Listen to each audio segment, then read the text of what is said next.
So before we start too, I'd like to acknowledge that we're meeting today on Gadigal land. I'd like to acknowledge traditional owners of Australia and recognise their continuing connection to land, water and culture, and pay my respects to elders past, present and emerging. So as I said, this is a Sydney Ideas event, Rise of the Machines, and we're going to be diving into the immense topic of artificial intelligence.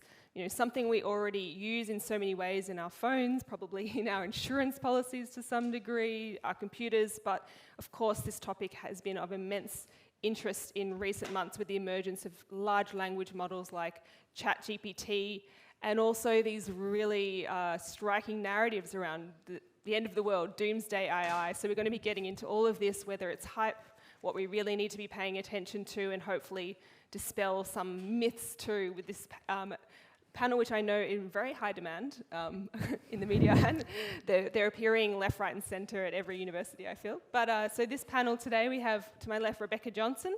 She is an expert on the ethics of large language models and generative AI, and she spent a year at Google Research in the ethical AI team and responsible AI division. She's also finishing up her PhD here at the University of Sydney. Then we have Dr. Sandra Peter, who is the Director of Sydney Executive Plus at the University of Sydney Business School, and her research expertise and practice focus on engaging with the future in productive ways and the impact of emerging technologies on business and society. And finally, we have Jose-Miguel Bello Villarino, who is a research fellow at the law school, and his current research focuses on regulatory approaches to AI, especially on how to deal with risks from the operation of AI systems. So to get started, I think we need a bit of a lay of the land. So Sandra, can you sort of walk us through, I guess, a little bit of the history of AI and help us define the terms so that we can get this conversation started? Thanks, and thanks for the opportunity to share some of this with you today. We are overachievers here at the University of Sydney, so I'm going to attempt 10 slides in like 5 minutes or less, just to give you an idea of what this AI is. And don't let anyone tell you this is a new thing, because it's been around for ages. If anyone asks you trivia night for, you know, that party you're going to after this event, AI started really back in 1956, and that is quite a while ago. That is 68 years ago, more or less, when in August, back at Dartmouth in 1956, these guys got together, and it was a group of 47 blokes only, who got together to basically invent the idea of artificial intelligence. The whole deal was that we could put every aspect of learning, every feature of learning, we could describe it so a machine could understand it. Well, Sandra, what the hell does that mean? I still don't know what AI is. So, fair warning, there are cats in this very brief presentation. The idea was we could explain to machines what we know. If we try to explain to a machine what a cat is, we would tell that machine that a cat has 4 legs, and it has whiskers, and it has ears, and it has eyes, and it's got, you know, a fluffy tail, and all that. We would encode into the machine everything we knew about cats. And there was a lot of money, a lot of excitement that was going into AI. We're in the 1950s. But very soon, some cracks started to appear in this idea that we could teach everything we know to machines, because there's a lot of cats. There's the fat cats like that one, and there's brown cats and white cats, and there's them bald cats that give people with allergies, right? And very soon we realized that, hey, we can't teach computers everything we know. We have a common sense problem. So we went about it in another way. In universities, nerds like us said, hey, there's another way we could do this. We could just show a computer a whole bunch of pictures of cats that have the label cat on them, and get the computer to figure out patterns in these pictures, so that every time we would show it a picture of a cat, it would code to the label cat. This is simply figuring out what are the common patterns that kind of make up a cat. So all this idea of learning from the machine is finding probabilistic functions that associate cats with the label cat. Lo and behold, one more thing had to happen, because this is like the 80s. That had to happen. Us taking pictures of cats with, and I don't have my phone, but it out of iPhones and putting up all them pictures of cats, you know, even the Picasso ones, they've got the weird eyes and everything. So we throw a lot of cat pictures at the internet. And at this point you're going, Sandra, I still don't bloody understand what AI is. Please explain this better. So I'm not going to go at it with cats, because they're quite complicated. I'm going to go at it with the number 8 very quickly. If I'm trying to get the computer to recognize the number 8. I give it a whole bunch of number 8s that I've written by hand, and I say, figure out what an 8 is, and how is this different to if I show you pictures of 7 or 6. All the computer does, and this is the magic that underpins everything that you see and we'll be talking about on this panel, is the computer tries to figure out how dark each pixel is. For every number 8 that I give it, tries to figure out how dark each pixel is. So for a computer, the number 8, or 8ness, becomes a string, simply a string of numbers that tells you how dark each pixel is. That's it.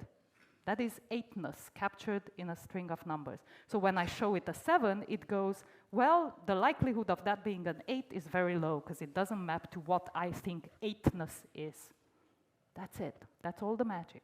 And also, welcome to image recognition of the 80s and the 90s.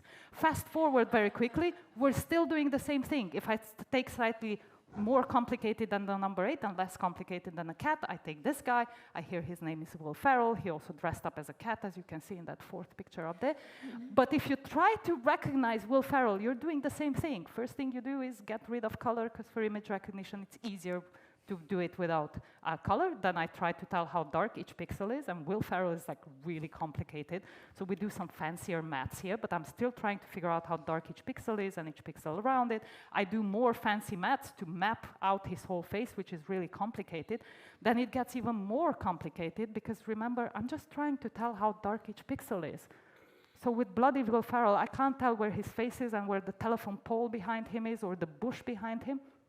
So I have to tell the computer, well, look for, I give it a mask and I say, look for a thing that probably has like 2 eyes and a nose. So it figures where that is, and then Will Ferrell's face becomes, lo and behold, a bloody string of numbers that makes him different to the cat that we had in the previous picture. But that's it. That's all the magic behind the technologies that underpin everything that we do today with large language models and generative AI.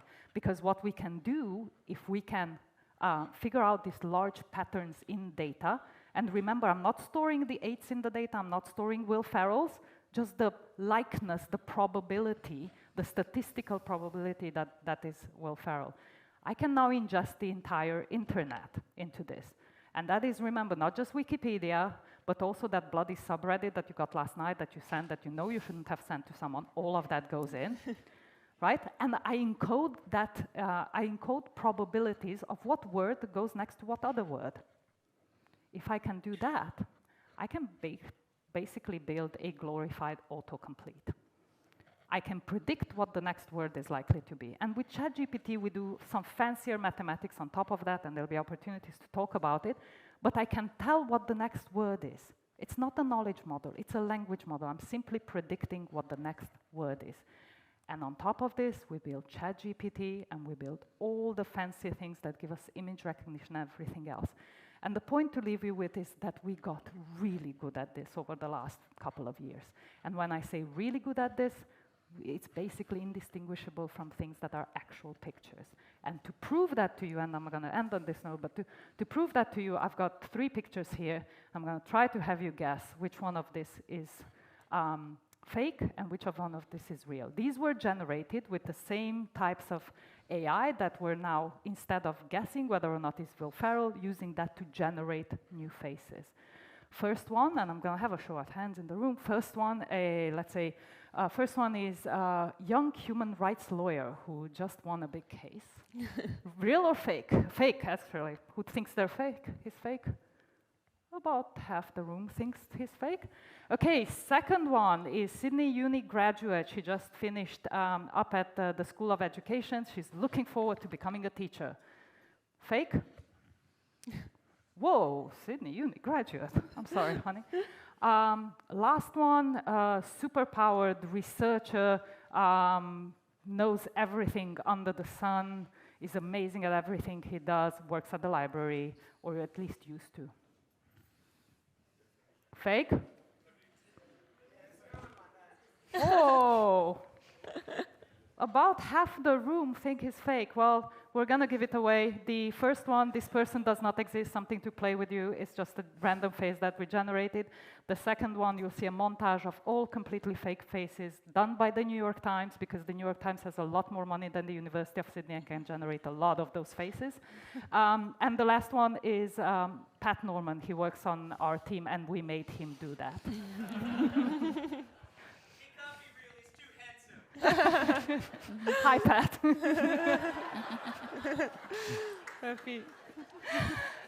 A short intro to AI. But when you hear all we say, that's what underpins it.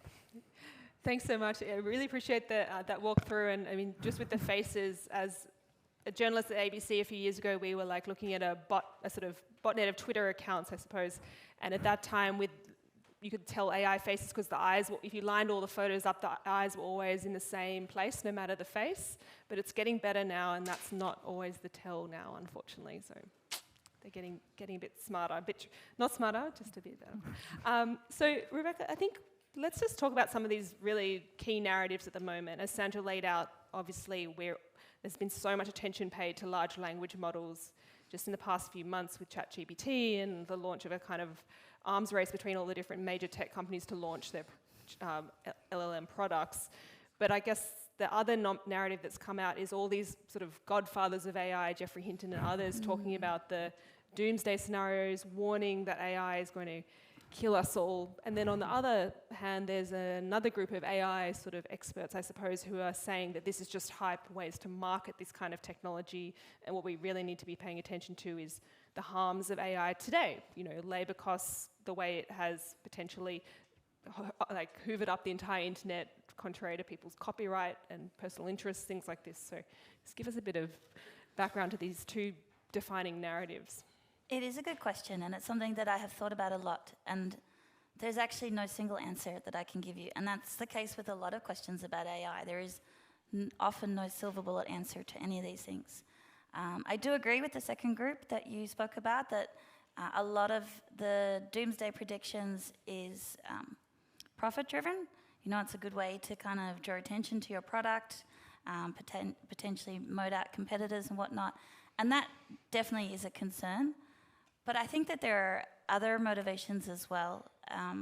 So Geoffrey Hinton, I think, I really respect him as a computer scientist and is, super smart person. But for Geoffrey Hinton then to come out and say that he feels that, there's something more going on under the hood, I really tried to figure out why he was thinking that, because I've spent a lot of time working with these models and I don't see any sense of that whatsoever. And it made me really get back to thinking about how we each approach problems differently in the world and how we teach people to approach problems differently. So, at university, the world's so complicated at the moment. We can't go on to the days of, Isaac Newton and these solo kind of people that can do all sorts of things like Leonardo da Vinci and whatnot. So now people go and they spend many years learning perhaps computer science, and they learn a particular style of thinking, which is very much trying to come up with a solution to a problem and thinking through how something might be, and then trying to understand something by the function and the behavior at the end. And then you've got people coming up through the humanities that see humanity as messy and complicated, and see all the different tensions and forces that create who we are as humans. And so people that come up through that kind of style of thinking tend to think about the world a little bit differently. And why I think that's important when we're talking about why people like Geoffrey Hinton are feeling that there's sparks of emergence in AGI, is because that they're looking at the behavior of these systems, and from the behavior they're inferring something that's under the hood that I don't think is there. And so I do think that some people do really believe that. And then of course there's the other part that it's a big, powerful technology. And like with any big, powerful technology, whether it's, taken away the sentient Terminator style, anyone who's in charge of a big, powerful technology and has access to it more so than some of the other nation states is going to be in a much stronger position. And that's not new. That's been going on since humanity's had civilization. So I think all those different factors come into play with that. I mean, just to bring in Jose-Miguel, I think there's as Sandra was pointing out, this tech has been around a long time. Do you think we're on the back foot with regulation? Like maybe give us a bit of a picture there, given your expertise of the regulatory approaches that are being taken around the world compared to Australia as well. There is this idea in regulatory theory that to regulate something, you need to understand it. And the problem is with disruptive technologies, the moment you know enough about it, it's too late. So it is like a very complicated question. And if any one of you have any ideas, by the way, the Australian government has a consultation out, so you can send to the federal government your views on this. Maybe what I can give you is a bit of what are other states and jurisdictions doing around, instead of my personal ideas, which probably are not that relevant. So pretty much everybody is trying to regulate AI in one way or another, and regulate doesn't mean necessarily passing laws and just doing hard regulation. It means trying to control it in a way that people behave in the way that it's not bad and it's kind of for the common good. And the way to approach it, most countries that are trying to think about it are doing it on the basis of risk. And risk meaning how bad can things go when you put an AI system to do things that humans did before. And probably the one that people heard about before is the European Union. They are trying to do this, what they call the AI Act, which is pretty much a comprehensive norm that is going to look at AI systems and say, well, you cannot develop or implement or deploy an AI system that is going to, for example, do massive supervision of everybody, facial recognition, and monitoring everybody at the same time. That is forbidden, not out. At the other end, there are some AI systems which are in your everyday life that we do not care about because the risk is so low. So if Netflix recommends that you watch one movie that is actually terrible, worst case scenario, you waste 2 hours of your time. So, well, for the common good perspective, it's not that bad. But there are some systems that are high risk. And high risk meaning that it may have effect because of the cumulative effect. It can go very wrong, or it could be really bad for one person. For example, the ones that you can use in health. That's the typical example. But also the ones that are about giving mortgages. If your bank is using an AI system to classify you in one group or another and say you deserve a mortgage or you don't, that can go very wrong cumulatively because you might not find a mortgage at all, even if you are willing to pay. So the EU is saying, well, for certain types of systems, you have to meet certain requirements. And requirements about transparency, testing, you have to prove that they work in the same way that we approach, for example, the regulation of drugs or medical devices. We want to know that they work. But at the same time, we need to know that we can monitor them because some of these systems keep learning over time. So that's the EU approach. And who else is trying to do some kind of regulation? So the US is taking a completely different approach, also based on risk. But what it has done is create standards. So saying, well, we are not going to impose on anyone what they should do. What we're going to do instead is say, you should be doing this, and it is voluntary if you do it. But if you do it, we are going to say, oh, well, you're okay with the standards that we have created. And for example, for the government of the US, for the federal government, if you want to sell something to the federal government, it's going to have to meet those standards. That's a different approach. Another big one is China, and probably I would leave it there, which trying to do a comprehensive approach, but with different pieces of legislation and standards like in combination. And China has a kind of an objective, a clear objective, which is to be the leading regulatory space by 2030 in the world. And they are doing that, developing many standards, but also trying to regulate certain things that could be problematic. For example, recommendation systems on the internet. Why? Because they believe that if many people are recommended to behave in a certain way, and it creates some kind of dynamic that might affect the social stability. So how to regulate it? We don't know yet. Is that normal? Yes, it is normal. Are there ways to do it? Yes, and Australia has to learn its own path. I mean, Sandra, what's your thoughts about regulation? I mean, there's been a lot of attention paid when people talk about AI systems to bias that emerges from the training data, bias that emerges from the people that create the system, you know, the questions they ask of their technology, and then, of course, the bias in application, how it's deployed. You know, what tasks is it put to? Is it put to? I mean, we've just seen in Australia, robo-debt, I guess, is an example of an automated system being used. We can discuss the ethics of how an automated system can be used. where does the liability come in? Should it be the company that developed the system? Should it be who deployed it? You know, I know it's a very complicated That's a question, lot of but questions there. let's just talk about liability. Where should it lie? Let me start a little bit with just your question about bias. I think it's a very important one because everybody's heard about bias in these algorithms and bias we have in algorithms. And we did introduce the idea of bias in algorithms when we moved from explaining things to the system to large patterns of data. So whatever those large patterns of data contained in them, we reproduce in these algorithms that look for probabilities. But the thing becomes really interesting in this generative AI conversation when we talk about bias and is the data biased? Of course, the data we feed it is biased, like the internet, right? Well, if you think about what pictures we have on the internet. But the models themselves do not, as in other models, do not store the pictures that we feed them, do not store the text that we feed them. So what it gets encoded is a generalness of a thing, right? Banananess or catness or apeness. So they're not biased. They give you the statistical average of the thing. So for instance, with image models, you cannot get them to draw you a single banana because all pictures of bananas are usually a bunch of bananas. So you say, draw a banana, it will give you 2 bananas, right? There's people on the internet trying to make the banana thing. You can eventually get it, but it still kind of looks weird and you can tell there's one behind. But this sort of thing, so if you ask it to draw your doctor, it will be most of the time a male doctor. We randomize the initial prompt a little bit, so you sometimes get a woman doctor, but this idea of bias works very differently in generative AI than our common understanding of bias, which then goes to your regulation question. We're in an interesting moment in history when we have to rethink the categories we use to understand these technologies. Bias is one of them. What does bias mean for generative AI? It's something different.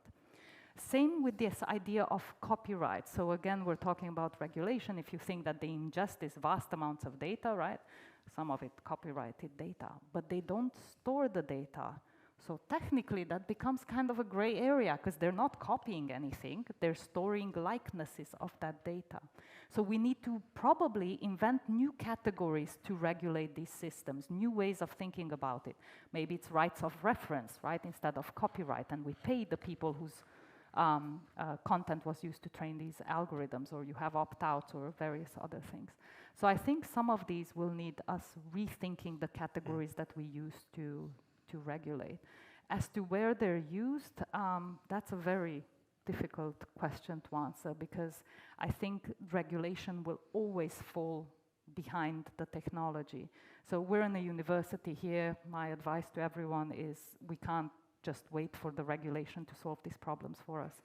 What we need is healthy public debate, part of why you're here, and education. These things are new and they work differently to how we think they work, right?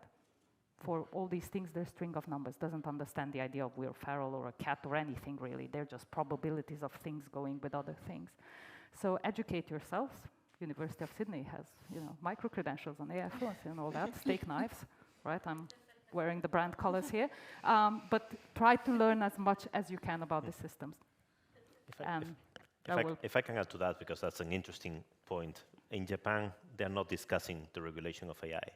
They trust that their population are going to be in a dialogue and learning, so people would understand the limitations and what they are doing. They have this overview idea when they discuss it in the public forum. They go to the OECD or the UN, they say, no, we trust our people and our companies to do the right thing and people to understand it. That's very different from other countries, obviously. That worked out well with social media. But and on the point of liability, which was mentioned before, and the need of new rules, well, it depends. Typical example, a self-driving car, automated cars.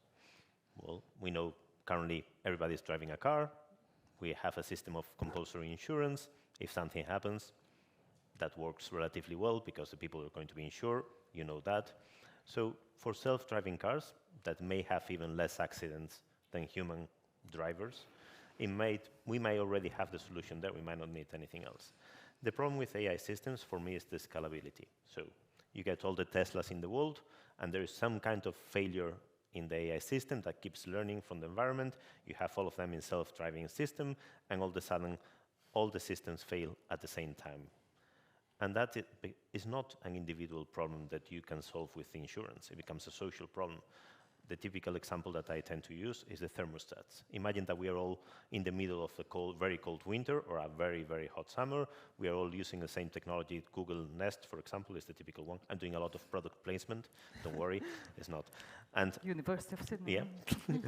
And all of a sudden, all of them fail at the same time because there was a push of artificial intelligence. The system autonomously decided to do a push that was tested well in the laboratory, but then in the real world, it's failing. Well, if it's the middle of winter, and did happen in 2017 in the US, by the way, it's not a made-up example, the good thing about it is not that many people had the technology. But it becomes a problem at the scale because one person can change the batteries. Two people can call like Google and be sent like a new system.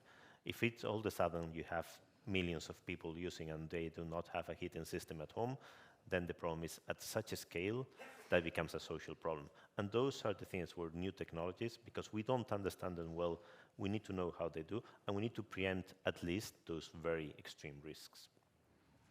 So, Rebecca, too, I think one thing that's really struck me about this is some of the reporting that's come out around the very human labour behind these systems. So, I mean, it'd be great if you could walk us through a bit about how the sort of work of data labelling, because a lot of these systems have needed somebody sitting in a room somewhere saying, yes, cat, that's an 8, or that is, you know, how to make a bomb, or that is really explicit material, and we don't want that in our system when it gets served up through the interface with the consumer. So, yeah, tell us a bit about that data labeling work and how we should think about that labour, because obviously, like, somebody somewhere is getting exposed to the worst of the internet still, which was the same sort of problems with moderation of social media as well. Exactly, and it is basically the same problems that we have with social media, and there's a lot of aspects to this. So, you know, I think there's been a lot of expose that OpenAI have been paying people $2 an hour in Kenya to label a lot of data, and, you know, the images or the data that they're looking at, you know, comes from some of the darkest places of humanity, so they're often exposed, you know, for many hours a day to, you know, really violent and really disturbing images, and that has obviously a significant emotional toll. And you know, I think that's it's a fact that's been happening for a lot of our technologies for the last few years, but it's something that we really need to keep talking about because it's not going away. And so often when you see something that's advertising, oh, we're going to have a talk about AI, here's a book about AI, there's always like blue flashy lights with like a kind of woman's face that's kind of a robot. And I don't know why the blue flashy lights. I don't know where that's coming from. That's the Getty stock image yeah. prompt. Well, but it's baked into the models now. So if you use, you know, any Mid-Journey or Stable Diffusion, you'll often get blue flashy lights of kind of a woman's robot face. But really, what's happening is that there's actual real people sitting in, you know, modern day sweatshops.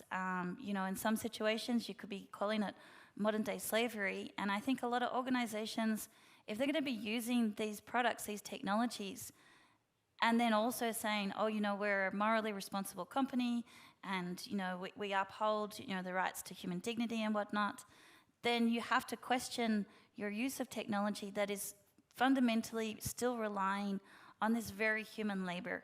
And, you know, we need to call people to account, or these companies to account. The other thing is, and going back to bias and perspectives, is we're still doing a lot of reinforcement learning from humans. There's also AI reinforcement learning, which is a whole other kettle of fish. But when you're basically refining and fine-tuning these models, so the models kind of, they learn, you know, the likeness of a cat or the number 8 or whatnot from this big training pass they do.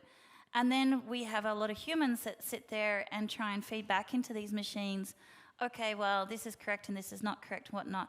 So those humans are often underpaid.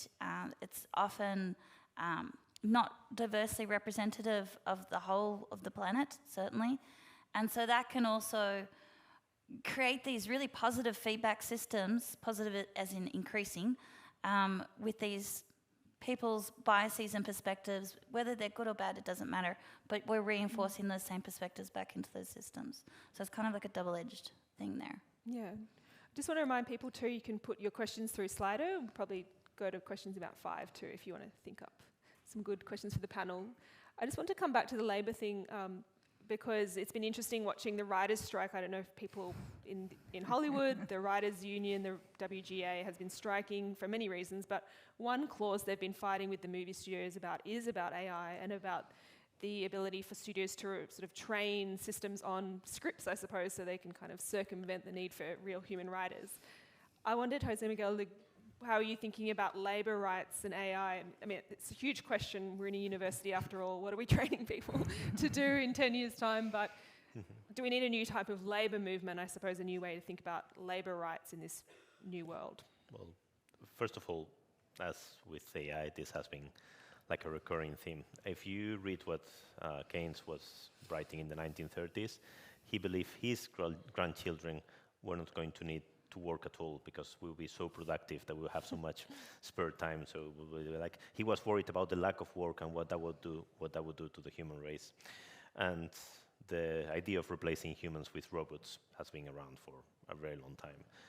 Interestingly, and probably there is that kind of the irony in all of this, until now, robots have been replacing manual labor, the blue collar, has been the tradition. So it has been a very stratified dialogue in which the people that were developing the technologies were replacing the labor of the people that were not developing the technologies. So if you go through the motorway and you get to a toll, before you had a human there that you had to pay, and just now you have a machine that is just reads your driver's license and you automatically get it. Well, and now what happens now? With AI, most jobs that are white-collar jobs are threatened, and that's the reality of it. And there are like many studies, even if not right now, like the current data says that that replacement is happening at a very low rate. We know that, for example, banking, private banking and banking advice, it has better results if you automate it to a machine than if you trust a human. And that's probably as high as you can get, like in the white-collar type of job, like kind of remuneration type thing. And then you see that they are threatening, and then it's the new twist. Well, but they cannot be creative. So we should all be studying how to do creative things, and that's the kind of next thing that machines will not be able to do. And then overnight, you get ChatGPT that gets like it creates narratives that are quite decent, and then all those jobs are threatened again. Are they really threatened? Well, we don't know, but clearly they could be used in a way that some of part of the job could be replaced. For example, and let me just give you a very narrow one. When people were trying to hire a publicist and they were trying to do the mock-ups of advertising, before you needed someone to go and you said what you wanted, the person was going home, was drawing and then coming back and then was showing to you, you didn't like it, was going again. Now you can do that real time because you have this software that can generate with ideas, it can generate some things. And then the person can actually narrow it down to what the client really wants and then develop something much more precise. So is that the kind of labor that is going to replace humans? Probably not, basically because of the interaction. Do we need like rules that can take that into account and how some parts of the job are going to be replaced, some parts are going to be enhanced, and the worker rights are going to be protected in another way? Yes. Whose worker rights? Our model normally has been about, well, at least in the Western liberal world, the trade unions model. Are they the right way of protecting the rights of workers? Probably not. So we will need to, as Sandra was saying, we will probably need twists here and there to adapt to these new realities. Is that worth going doing a strike and saying that they are going to be replaced and that we need to, well, it needs to be taken into account. So I understand the people in Hollywood saying, let's write this somewhere so we know exactly what to expect and the rules are clear so we know what in the future we are not going to be. I feel I need to weigh in here.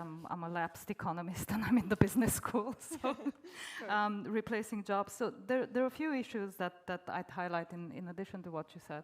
One is a lot of the automation that would work is in a lot of industries that are very highly regulated, banking, medical, and so on. So these things are coming in, but they're coming in particular frameworks. If you're thinking about traditional AI, so I'll park Gen AI for a second, but if you're thinking about traditional AI, a lot of the research is showing that if you think about diagnosing tumors and so on, the machine does it much faster than a human being, also has certain error rates. Human plus machine gives you the best result.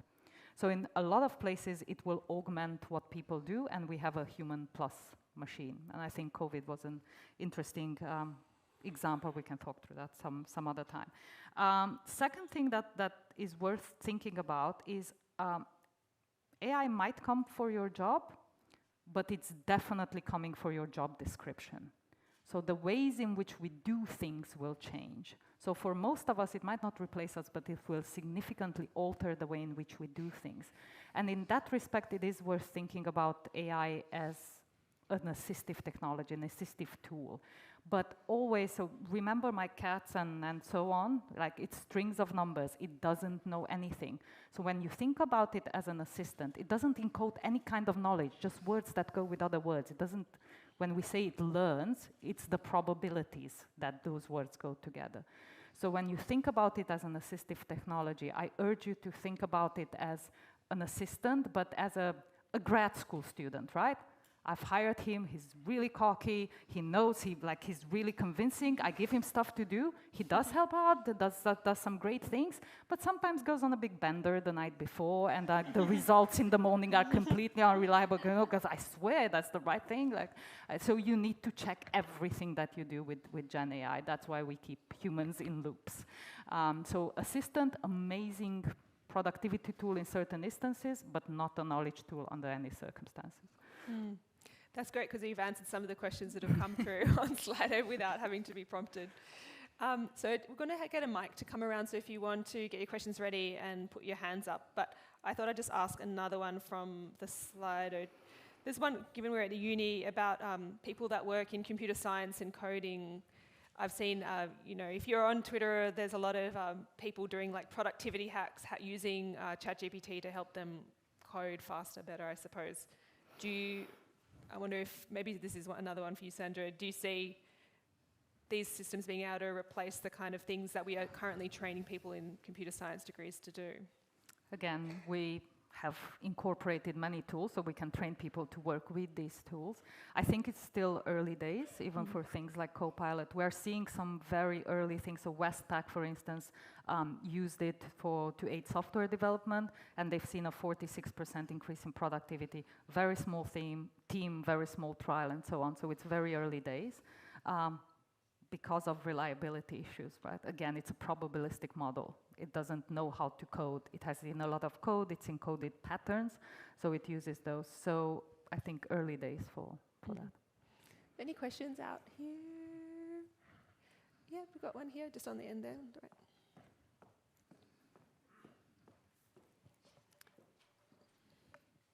Hi. Oh, hi. I just wanted to come back to the point that Rebecca talked about. I'm just wondering about ethics. So my understanding from what I've heard tonight is that AI is probably funded and led by multi-million, billion-dollar organizations, corporations, and as you said, Rebecca, an example you gave was they're paying people in Kenya $2 an hour to look at incredibly distressing and probably changes your neural patterns and all sorts of stuff, distressing content. So with, how do you enforce or ensure that ethics are being considered in things like this with these, because money is power in the age that we live in. Hopefully it will change over time, but yeah, like how does ethics feature in, I guess, the social responsibility of developing AI and just the people on the ground that are being kind of sacrificed for that kind of technology. So yeah, how does ethics fit? Yeah, it's a really good question. Ethics of generative AI is actually huge and growing, which is great because there's this particular issue that we're talking about here now, and there's many other aspects as well. And I guess it gets back to what I'm always trying to tell people is that I think it's really fundamental to remember that these AI systems, they're not like some magic box that sits outside of us. They're part of humanity. We create them, and they sit within everything that is humanity. So they sit within, if the developing company is within the United States, which is very capitalist-driven, then they're going to sit within that framework of humanity that, you know, is very profit-driven. If it's in a company that has a more responsibility to make profit and to their shareholders than it does legally to, you know, follow these moral codes, which are in themselves are sometimes not, you know, firmly written down, then that's a consideration as well. And unfortunately, I don't have the right perfect answer for you, but you're asking the right questions. And we have to just consider that it's like all of the other technologies that we've invented, these are human-based technologies. They're owned by humans, they're created by humans, they're controlled by humans. And so just in the same way that we put out regulations for how cars should drive and how airplanes should fly, those kinds of, we already have those sorts of laws need to apply to these systems. You know, OpenAI put out GPT 3.5 to the public, openly saying, you know, oh, well, we're just going to test it out with the public. We know that there's some problems. Can you imagine Qantas doing that? Oh, we're not really sure how this airplane's going to go. We're just like, come and have a ride and we'll see what happens. You know, and because at the moment they're sort of operating in this new space, and then, you know, the legal frameworks are trying to catch up. So, yes, and I think it's only going to be the voice of the people and all of the people to say, yeah, we want better regulation around this, like we have with all of our other technologies. And just to follow up on that, is there an application to which AI should never be put? Yeah, I don't know if any of you watched War Games, that movie in 1985 or whatever. I don't think we should give them control of nuclear weapons. Got it. But yeah, so I saw there was a question on the Slido that kind of relates to that. But we as humans are going to make choices about how much we're going to allow these systems to make automated decisions. And we saw through, for instance, Robodebt, that was terrible and disastrous, and that was much lower level kind of technology. So it's up to us to really think through the level of automated power that we're going to give to these systems.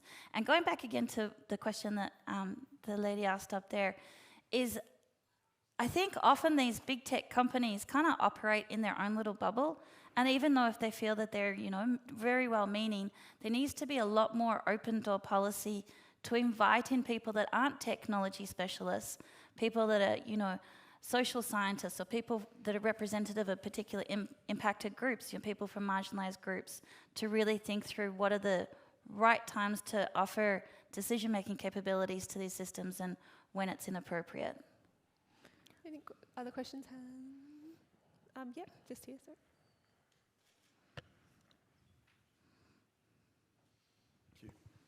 Thank you. Good evening. So AI are very good at generating data that is average from a large pool of data. Since they're so good at producing this data, they can produce very large amount of it very quickly. And that data that is created then feeds back into the pool of data that other AIs are using as a reference. So very quickly, we are seeing an averaging of what is already averaged in a feedback loop that goes infinitely, I suppose, and questions then the reliability of the sources and maybe the filtering of this information. That leads me to questioning, is it investigated to watermark or sort data that is generated by AI to separate it from what is like normal or human-created information? I mean, that's a good question. I can take that. I mean, I'm also interested in that from a different perspective. I'd just to build on that question, if I may, is this idea with the generated images, whether those sort of things ought to be watermarked, not just because of the impact on training data sets, but also just from a kind of anti-misinformation perspective.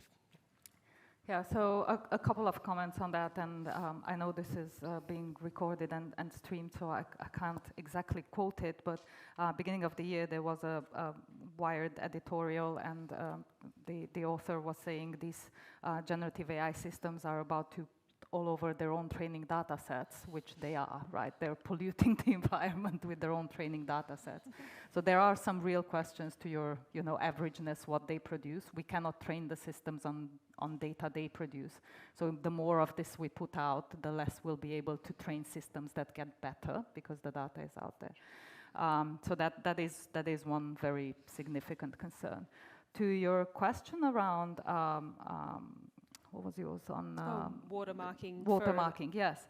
So anyone seen the Pope wearing a Balenciaga jacket image, right? And we all knew it was fake, right? The Pope wouldn't be caught dead wearing Balenciaga.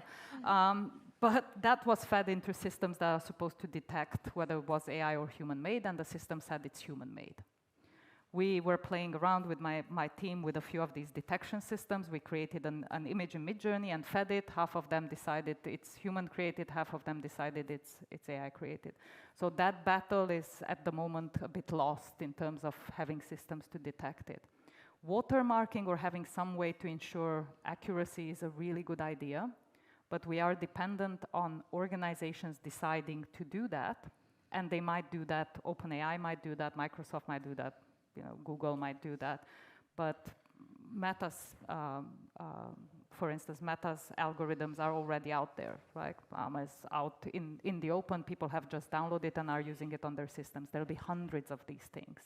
So the idea that we'll be able to watermark is everything is, I think, at the moment, a battle that's lost. I'd also urge you to think, like, how quickly do you scroll through your feed? Like, if there's an image like the ones I showed you with the faces, real. Like, the idea that we'll be able to do this real time. So I think misinformation, disinformation is a real concern to which we do not have currently good answers technologically in a regulatory space and so on. So unfortunately, educating ourselves, I'm back to, steak knives, but educating ourselves is probably the best way we can do, and having conversations around how to do this. Mm-hmm. Perhaps. Oh, yeah. If I can add to that, when I mentioned before the EU norms, when I said there are very low risk ones, the EU imposes on the ones on chatbots and deepfakes that need to be identified. So if you're talking to a chatbot, you should know that you're talking to a chatbot if you see a deepfake. And again, there's a regulatory problem. But what I believe is going to happen, it's going to be a transition in which we are not going to believe what we are seeing, and we are going to learn to do it, because the technology to modify a photo, an image, has existed for many times. Stalin did it with Trotsky. Trotsky disappeared from the Soviet Union because Stalin decided that, well, he shouldn't be on the photos. And the problem is, now we can all do it. We just spend 5 minutes learning how to operate the system, and then all of a sudden we can create new images, we can alter images in a very easy way. So probably what we would go is have through a phase of not trusting exactly what we see in the images, especially when things are kind of shocking, and then a new phase that we are going to reach at some point in which this kind of watermarking is going to come as a kind of assurance to you. And some are going to be trusted and some are not going to be that trusted. And until the transition phase is the problematic one, when we are, again, if something is not trusted, nothing is trusted. Just want to ask one from the Slido that's come through. So somebody wants a more positive spin. Can we flip the question and ask how excited we should be about AI? Its potential to eliminate labour is fantastic. How the resulting cash is shared is the big question. Any of you want to jump on that? I can have a start at that. So I think we should be somewhat excited about AI, and especially, I'm not thinking just people hijack the conversation a lot around generative AI because that's the flavor of the month.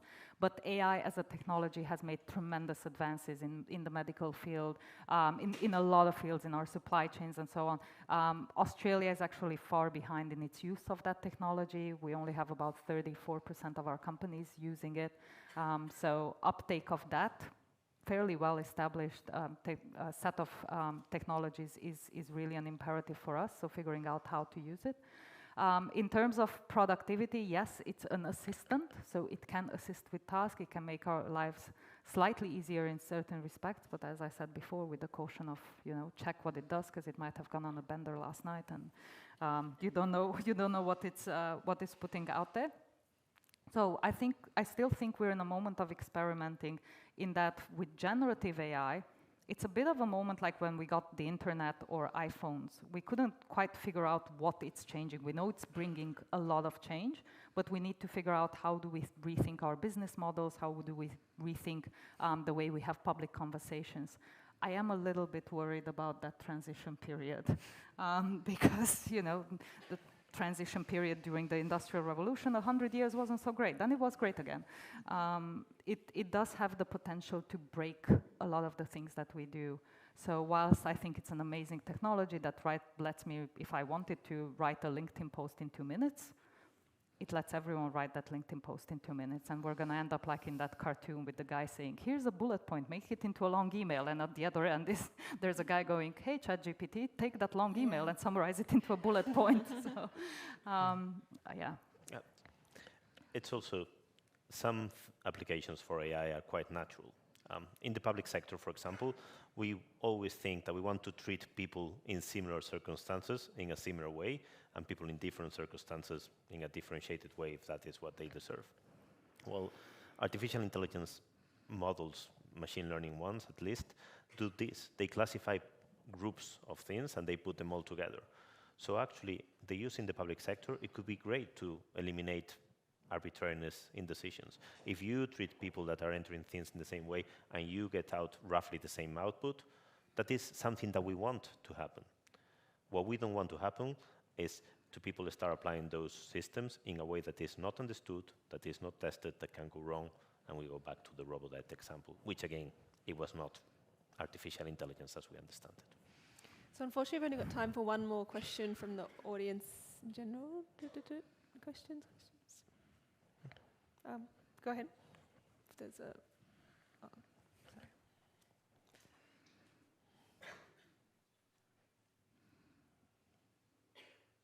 Sorry, it's this guy. Sorry. In the red jumper. Apologies. Should have specified. Thank you very much. Sandra, you mentioned the Industrial Revolution, and Jose-Miguel, you mentioned the transition period. And yes, it was 100 years of horror. But we couldn't have had an industrial revolution without the attendant problems. You have to go through the pain of transition in order to come up with a world which is different. Today, I don't think anyone would turn around and say, I would prefer that the Industrial Revolution never happened. I don't think anybody wants that. So it's something which we kind of have to work our way through. I don't think we can predict what's going to come out the other end, just the same way as no one could have predicted this world today from pre-industrial revolution days. So apologies, Sandra, at the end, is there a question? There is. There is. Go ahead. So I'm thinking, I get a bit of a deja vu feeling about this, in that this is just yet another major transition. It may be bigger and better than the one we had for the Industrial Revolution. I understand the difference between blue-collar and white-collar workers and so on. My question is, what can you identify as the differences that make this transition and this impending change different to the kind of change, sort of bigger picture change that we had, say, at the Industrial Revolution or when we first developed agriculture 10,000 years ago? What's unique about this, and what should we be particularly careful about, which is something that perhaps the people at the time of the Industrial Revolution didn't have to think about because it just wasn't there? What makes this special? Yeah, so I'll take it. So just to say, in the Industrial Revolution, people didn't care about a lot of groups, so that helped. You know, women, children, there were a lot of things we didn't care about that we do care about this time around. But I think there's a couple of things that are quite different. One is scale and scope. So these technologies that we're developing now are so quick to spread throughout our public conversations, democracies, business models, day-to-day lives. It's so quick. I used to show this slide of a Midjourney prompt last year, which is a garbled picture of Obama playing basketball with Donald Trump. The same prompt a year later is a picture that looks real, completely real, right? So that speed, I think we're not ready for. Our systems are that, social media, you see what that's done to our public discourse. So I don't think we're ready for the speed and scale. The second thing is, it took us a very long time after the Industrial Revolution to figure out what structures, what institutions we need in place to govern this. We're going at it, the European Union is going at it, and people have been calling for this moratorium to slow it down for 6 months. And then what? Like, we'll park it for 6 months. In 6 months, we'll be exactly where we are now. We don't have something like the International Atomic Energy Agency, right, for AI. We need those structures, we don't have them, and we don't know how to coalesce people around it. And the last thing that kind of worries me that this time around is different is really misaligned incentives. If you think about who's building the generative AI technologies, you've got big tech, right? It's the next battle between Google and Meta for how we figure out how to get more eyeballs on screens. So, you've got the big tech companies fighting it out, and those incentives, why they're creating it and what for, is very different to what we would like it to do, right? Optimize our supply chains, help us, detect breast cancer and so on. So that's the bit I'm worried about. Unfortunately, that's where we'll have to leave it. There were a lot of good questions. I'm sorry we didn't get to them all, but please join me in thanking our panel, Rebecca, Sandra, and Jose-Miguel.